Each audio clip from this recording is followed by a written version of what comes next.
GST registration എടുത്ത ഓരോ ബിസിനസ്സുകാരനും സമയബന്ധിതമായി ചെയ്യേണ്ട ഒന്നാണ് GST റിട്ടേൺസ്.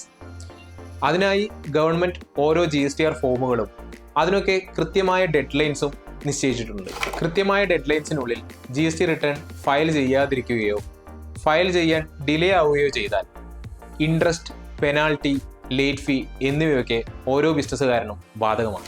GST നിയമപ്രകാരം പ്രധാനമായും 2 തരം ടാക്സ് പേയേഴ്സാണ് വരുന്നത്. ഒന്ന് regular taxpayers, 2 composition taxpayers. Regular scheme opt ചെയ്ത taxpayers output tax credit collect ചെയ്ത് ഇൻപുട്ട് ടാക്സ് ക്ലെയിം ചെയ്ത് റിട്ടേൺ ഫയൽ ചെയ്യും. ഇവർക്ക് പ്രധാനമായും വരുന്ന GST returns GSTR1, GSTR3B, GSTR9, GSTR9C എന്നീ റിട്ടേൺസുകളാണ്. കോമ്പോസിഷൻ സ്കീം ഓപ്റ്റ് ചെയ്തവർ ഒരു ഫിക്സഡ് റേറ്റ് ഓഫ് GST ഗവൺമെന്റിലേക്ക് അടയ്ക്കുന്നു. ഇവർക്ക് ഇൻപുട്ട് ടാക്സ് ക്രെഡിറ്റ് ലഭിക്കുകയില്ല. ഇവർക്ക് പ്രധാനമായും ആപ്ലിക്കബിൾ ആയിട്ടുള്ള റിട്ടേൺസ് CMP08, GSTR4 എന്നിവയൊക്കെയാണ്.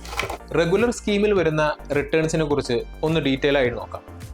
ഇതിൽ ആദ്യത്തേതാണ് GSTR1. ഒരു സ്ഥാപനത്തിൻ്റെ ഔട്ട്വേർഡ് സപ്ലൈ അഥവാ സെയിൽസ് ഫർണിഷ് ചെയ്യുന്ന റിട്ടേൺ ആണ് GSTR1. ഇതിൽ ഉൾപ്പെടുന്നത് B2B sales, B2C sales, debit notes, credit notes എന്നിവയൊക്കെയാണ്. ഇതുകൂടാതെ തന്നെ ഈ സെയിൽസുമായി ബന്ധപ്പെട്ട എത്ര നമ്പർ ഓഫ് ഇൻവോയ്സസ് നിങ്ങൾ ഇഷ്യൂ ചെയ്തിട്ടുണ്ട്, ഏതൊക്കെ HSN കോഡില്ല എന്തൊക്കെ സാധനങ്ങളാണ് നിങ്ങൾ സെല്ല് ചെയ്തിരിക്കുന്നത് എന്നിവയെല്ലാം ഈ റിട്ടേണിൽ സബ്മിറ്റ് ചെയ്യേണ്ടതാണ്. ഇതുകൂടാതെ തന്നെ ഈ സെയിൽസുമായി ബന്ധപ്പെട്ട എത്ര നമ്പർ ഓഫ് ഇൻവോയ്സസ് നിങ്ങൾ ഇഷ്യൂ ചെയ്തിട്ടുണ്ട്, ഏതൊക്കെ HSN കോഡിലുള്ള എന്തൊക്കെ സാധനങ്ങൾ നിങ്ങൾ സെല്ല് ചെയ്തിട്ടുണ്ട് എന്നുള്ളതിൻ്റെ എല്ലാം ഡീറ്റെയിൽസ് ഈ റിട്ടേണിൽ സബ്മിറ്റ് ചെയ്യേണ്ടതാണ്. എല്ലാ മാസവും 11-ാം തീയതിയാണ് GST റിട്ടേൺ മന്ത്ലി ബേസിൽ ഫയൽ ചെയ്യുന്നവരുടെ GSTR1ൻ്റെ due date. Regular scheme opt ചെയ്തിട്ടുള്ള ആളുകൾക്ക് തന്നെ GST റിട്ടേൺ ക്വാർട്ടർലി ബേസിലും ഫയൽ ചെയ്യാനാവും. ആനുവൽ ടേൺ ഓവർ 5 കോടിയിൽ താഴെയുള്ളവരാണ് ക്വാർട്ടർലി സ്കീം ഓപ്റ്റ് ചെയ്യുന്നത്. ഒരു ക്വാർട്ടർ അവസാനിച്ച ശേഷം അത് കഴിഞ്ഞ് വരുന്ന അടുത്ത മാസത്തിലെ 13-ാം തീയതിയാണ് ക്വാർട്ടർലി ബേസിസിൽ GSTR1 ഫയൽ ചെയ്യുന്നവരുടെ ഡ്യൂ ഡേറ്റ്. ഉദാഹരണത്തിന് ഏപ്രിൽ ടു ജൂൺ ആണ് ആദ്യത്തെ ക്വാർട്ടർ. ഏപ്രിൽ ടു ജൂൺ വരെയുള്ള ക്വാർട്ടറിൻ്റെ GSTR1 ഫയൽ ചെയ്യേണ്ട ഡ്യൂ ഡേറ്റ് ജൂലൈ 13 ആയിരിക്കും. GSTR1 ഫയൽ ചെയ്യുന്ന സമയത്ത് പലർക്കും പല മിസ്റ്റേക്കുകളും സംഭവിക്കാം. ഇങ്ങനെ സംഭവിക്കുന്ന എല്ലാ മിസ്റ്റേക്കുകളും GSTR1A എന്ന ഫോം വഴി നമുക്ക് കറക്റ്റ് ചെയ്യാവുന്നതാണ്. ഉദാഹരണത്തിന് ഒരു പർട്ടിക്കുലർ മന്തിൽ നമ്മൾ GSTR1 ഫയൽ ചെയ്യുന്ന സമയത്ത് കുറച്ച് സെയിൽസ് കാണിക്കാൻ വിട്ടുപോയി, അല്ലെങ്കിൽ ബൈ ക്ലറിക്കൽ എറർ സെയിൽസ് കാണിച്ചത് കുറച്ച് കൂടിപ്പോയി. ഇങ്ങനെ ഉണ്ടാകുന്ന എല്ലാ മിസ്റ്റേക്കുകളും നമുക്ക് GSTR1A എന്ന ഫോം വഴി കറക്റ്റ് ചെയ്ത് GST റിട്ടേൺ അമെൻഡ് ചെയ്യാവുന്നതാണ്. GSTR1 കൃത്യമായി ഫയൽ ചെയ്യേണ്ടത് നമ്മൾ ഉറപ്പുവരുത്തേണ്ടതാണ്. GSTR1 കൃത്യമായി ഫയൽ ചെയ്യാത്ത പക്ഷം 500 രൂപ മുതൽ 10,000 രൂപ വരെ ഗവൺമെൻറ് ലേറ്റ് ഫീ ചാർജ് ചെയ്യുന്നതാണ്. മറ്റൊരു പ്രധാനപ്പെട്ട കാര്യം, ഓരോ വെൻഡേഴ്സും GSTR1 ഫയൽ ചെയ്യുന്നതിലൂടെയാണ് GST രജിസ്റ്റേർഡ് ആയിട്ടുള്ള അവരുടെ കസ്റ്റമേഴ്സിന് GST ഇൻപുട്ട് ടാക്സ് ക്രെഡിറ്റ് ലഭിക്കുന്നത്. GSTR1 കൃത്യമായ ഡ്യൂ ഡേറ്റിൽ ഫയൽ ചെയ്യാത്ത പക്ഷം GST രജിസ്റ്റേർഡ് ആയിട്ടുള്ള അവരുടെ കസ്റ്റമേഴ്സിന് ഇൻപുട്ട് ടാക്സ് ക്രെഡിറ്റ് ആ മന്ത് ലഭിക്കാതെ വരികയും അവരുടെ ടാക്സ് ലയബിലിറ്റി ഉയരുന്നതിനും കാരണമാകും. അടുത്തതായി GSTR3B. GSTR3B എന്നത് ഒരു സമ്മറി റിട്ടേൺ ആണ്. ഇതിൽ ഉൾപ്പെടുന്നത് GSTR1ൽ നമ്മൾ ഫർണിഷ് ചെയ്തിട്ടുള്ള സെയിൽസ്, അതിൻ്റെ ഔട്ട്പുട്ട് ടാക്സസ്, നിൽ റേറ്റഡ് ആയിട്ടുള്ള പർച്ചേസസ്, GSTR2Bയിൽ ഓട്ടോ പോപ്പുലേറ്റഡ് ആയിട്ടുള്ള നമ്മുടെ GST input tax credit, reverse charges എന്നിവയൊക്കെയാണ്. GSTR3Bയിൽ നമ്മൾ ചെയ്യുന്നത് ഒരു പർട്ടിക്കുലർ മന്തിൽ നമ്മൾ കളക്ട് ചെയ്തിട്ടുള്ള ഔട്ട്പുട്ട് ടാക്സിൽ നിന്നും എലിജിബിൾ ആയിട്ടുള്ള ഇൻപുട്ട് ടാക്സ് ക്രെഡിറ്റ് കുറച്ച് ബാക്കി വരുന്ന ടാക്സ് ഗവൺമെൻറ്റിലേക്ക് കൃത്യമായി റെമിറ്റ് ചെയ്യും. ഇനി അഥവാ നിങ്ങൾക്ക് ആ മന്ത് ടാക്സ് പേയബിൾ വരുന്നില്ല എങ്കിൽ കൃത്യമായ ഇൻപുട്ട് ടാക്സ് ക്രെഡിറ്റ് ക്ലെയിം ചെയ്ത് ക്യാരി ഫോർവേഡ് ചെയ്യും. GSTR3Bയിൽ നമ്മൾ ചെയ്യുന്നത് ഒരു പർട്ടിക്കുലർ മന്തിൽ കസ്റ്റമേഴ്സിൻ്റെ നിന്നും കളക്ട് ചെയ്തിട്ടുള്ള ഔട്ട്പുട്ട് ടാക്സിൽ നിന്ന് എലിജിബിൾ ആയിട്ടുള്ള ഇൻപുട്ട് ടാക്സ് ക്രെഡിറ്റ് കുറച്ച് ബാക്കി എമൗണ്ട് ടാക്സായി ഗവൺമെൻറ്റിലേക്ക് റെമിറ്റ് ചെയ്യുന്നു. ഇനി അഥവാ നിങ്ങൾക്ക് ആ മന്ത് ടാക്സ് പേയ്മെൻറ്റ് വരാതെയും ഇരിക്കാം. ഉദാഹരണത്തിന് നിങ്ങൾക്കുള്ള എലിജിബിൾ ഇൻപുട്ട് ടാക്സ് ഔട്ട്പുട്ട് ടാക്സിനേക്കാളും കൂടുതലാണെങ്കിൽ നിങ്ങൾ ഗവൺമെൻറ്റിലേക്ക് ടാക്സ് അടയ്ക്കേണ്ടതില്ല. ഇങ്ങനെയുള്ള സാഹചര്യങ്ങളിൽ GSTR3B ഫയൽ ചെയ്ത് എക്സസ് ആയിട്ട് വരുന്ന ആ ഒരു ഇൻപുട്ട് ടാക്സ് നെക്സ്റ്റ് മന്തിലേക്ക് ക്യാരി ഫോർവേഡ് ചെയ്യാവുന്നതാണ്. GSTR3B ഫയൽ ചെയ്യുന്നതിന് മുന്നേ നിങ്ങൾ ശ്രദ്ധിക്കേണ്ട ചില കാര്യങ്ങളുണ്ട്. ഉദാഹരണത്തിന് GSTR1 ഫയൽ ചെയ്തിട്ടുള്ള സെയിൽസും അതിൻ്റെ ഔട്ട്പുട്ട് ടാക്സും കൃത്യമായി GSTR3Bയിലേക്ക് ഓട്ടോ പോപ്പുലേറ്റഡ് ആയിട്ടുണ്ടോ എന്ന് ചെക്ക് ചെയ്യും. അതുപോലെ തന്നെ നിങ്ങളുടെ ആ പർട്ടിക്കുലർ മന്തിലെ പർച്ചേസസ് എല്ലാം GSTR2Bയിൽ അപ്ഡേറ്റ് ആയിട്ടുണ്ടോ എന്നുള്ളതും നോക്കണം. ഇനി അഥവാ ഏതെങ്കിലും ഒരു പർച്ചേസ് അപ്ഡേറ്റ് ആയിട്ടില്ല എങ്കിൽ അതിൻ്റെ GST ഇൻപുട്ട് ടാക്സ് ക്രെഡിറ്റ് എടുക്കാൻ നിങ്ങൾ എലിജിബിൾ അല്ല. GSTR2Bയിൽ വന്നിട്ടുള്ള പർച്ചേസസ് ആൻഡ് എക്സ്പെൻസ് ഇൻവോയ്സസിൻ്റെ ക്രെഡിറ്റ് മാത്രമാണ് നിങ്ങൾക്ക് എലിജിബിൾ ആയിട്ടുള്ളത്. അതിൽ വരാത്ത ഒരു പർച്ചേസ് ഇൻപുട്ടും നിങ്ങൾ എടുക്കാൻ പാടുള്ളതല്ല. ഇനി അഥവാ നിങ്ങളുടെ ഏതെങ്കിലും ഒരു വെണ്ടർ നിങ്ങളുടെ പർച്ചേസ് GSTR2Bയിൽ അപ്ലോഡ് ചെയ്തിട്ടില്ല എങ്കിൽ നിങ്ങൾ കൃത്യമായി അവരെ അറിയിച്ച് ആ ഒരു ഇൻവോയ്സ് അപ്ലോഡ് ചെയ്യിപ്പിക്കേണ്ടതാണ്. എങ്കിൽ നെക്സ്റ്റ് മന്ത് നിങ്ങൾക്ക് ആ ഒരു പർച്ചേസ് ഇൻവോയ്സിൻ്റെ ക്രെഡിറ്റ് എടുക്കാവുന്നതാണ്. അതുപോലെ തന്നെ GSTR2Bയിൽ തെറ്റായ ചില ഇൻപുട്ടുകളും വന്നേക്കാം. ഇങ്ങനെയുള്ള ഇൻപുട്ടുകൾ നിങ്ങൾക്ക് GSTR3B ഫയൽ ചെയ്യുന്നതിന് മുന്നേ റിജക്റ്റ് ചെയ്യാവുന്നതാണ്. അതുപോലെ തന്നെ നിങ്ങളുടെ പേഴ്സണൽ ട്രാൻസാക്ഷൻ റിലേറ്റഡ് ആയിട്ടുള്ള GST ഇൻപുട്ടുകൾ 2Bയിൽ വരാൻ സാധ്യതയുണ്ട്. ഇങ്ങനെയുള്ള ഇൻപുട്ടുകൾ നിങ്ങൾ GSTR3B വഴി റിവേഴ്സ് ചെയ്യേണ്ടതായിട്ടുണ്ട്. അതുപോലെ ഇന്നെലിജിബിൾ അല്ലാത്ത എല്ലാ ഇൻപുട്ടുകളും നിങ്ങൾക്ക് GSTR3Bയിൽ റിവേഴ്സ് ചെയ്യാവുന്നതാണ്. സോ GSTR3B ഫയൽ ചെയ്യുന്നതിന് മുന്നേ നിങ്ങൾ GSTR1 സെയിൽസ് ഡാറ്റയുമായും GSTR2Bയിലുള്ള പർച്ചേസ് ഡാറ്റയുമായും കൃത്യമായി റിക്കൺസിൽ ചെയ്യേണ്ടതുണ്ട്. അതല്ലാത്തൊരു പക്ഷം ഭാവിയിൽ നിങ്ങൾക്ക് GST നോട്ടീസസ് വരാനും കൂടുതൽ കോൺസിക്വൻസസിലേക്ക് പോകാനും ചാൻസ് ഉണ്ട്. GSTR3B ഫയൽ ചെയ്യുന്നതിനും കൃത്യമായ ഡ്യൂ ഡേറ്റ് ഉണ്ട്. മന്ത്ലി റിട്ടേൺ ഓപ്റ്റ് ചെയ്തിട്ടുള്ള റെഗുലർ ടാക്സ് പേയേഴ്സിനാണെങ്കിൽ എല്ലാ മാസം 20-ാം തീയതി, ഇനി ക്വാർട്ടർലി റിട്ടേൺ ഓപ്റ്റ് ചെയ്തിട്ടുള്ള റെഗുലർ ടാക്സ് പേയേഴ്സിന് ഒരു ക്വാർട്ടർ എൻഡ് കഴിഞ്ഞ് വരുന്ന അടുത്ത മാസത്തിലെ 22-ാം തീയതിയുമാണ് ഡ്യൂ ഡേറ്റ്.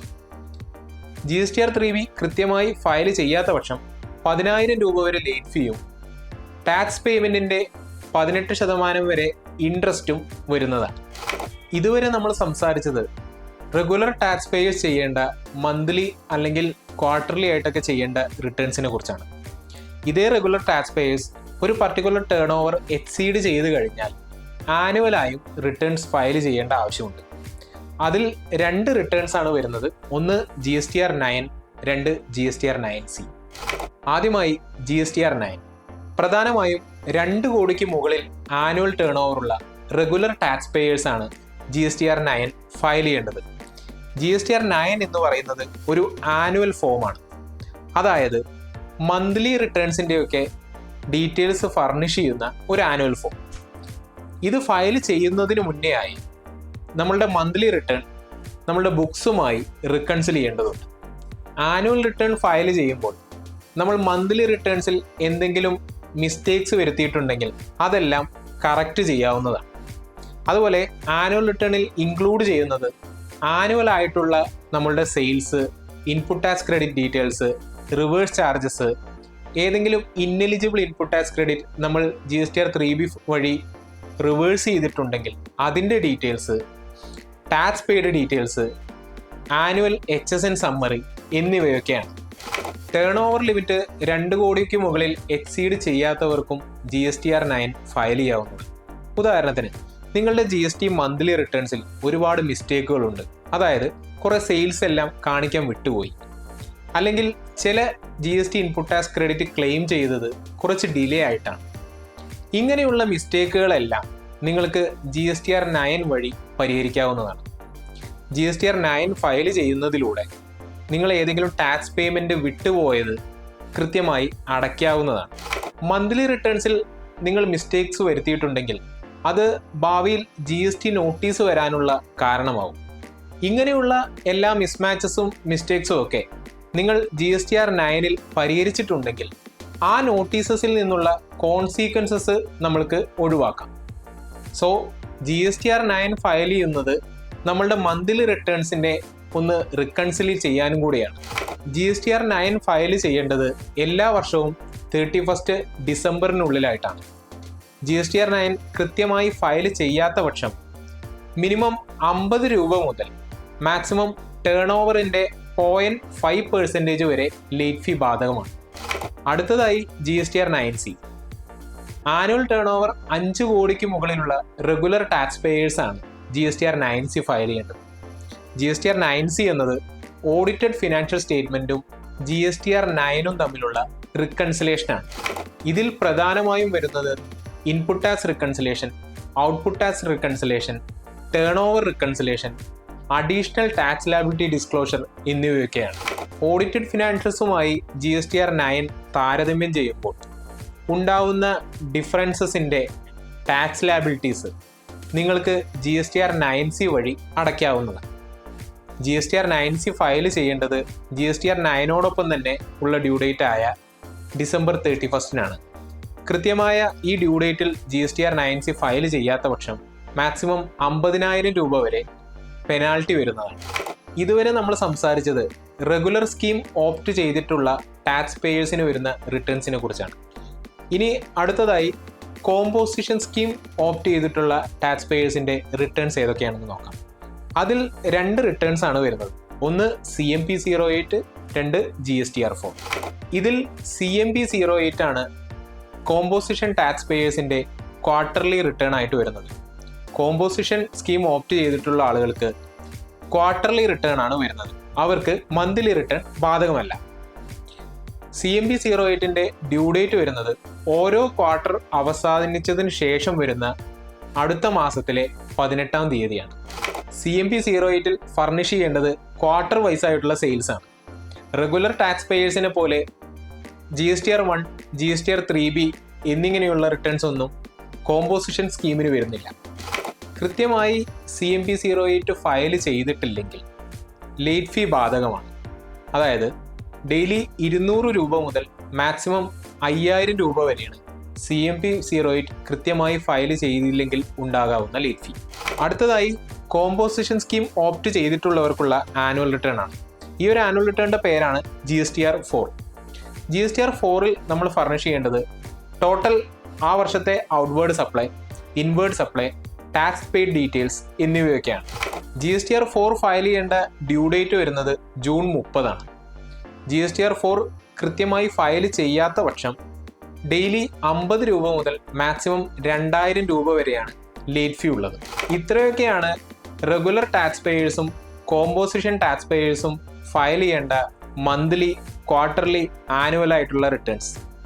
ഇവയെല്ലാം കൃത്യമായി ഫയൽ ചെയ്യുന്നതിലൂടെ നമ്മൾ GST കംപ്ലയൻസ് കൃത്യമായി മുന്നോട്ട് കൊണ്ടുപോകുന്നു എന്നതാണ് അർത്ഥം.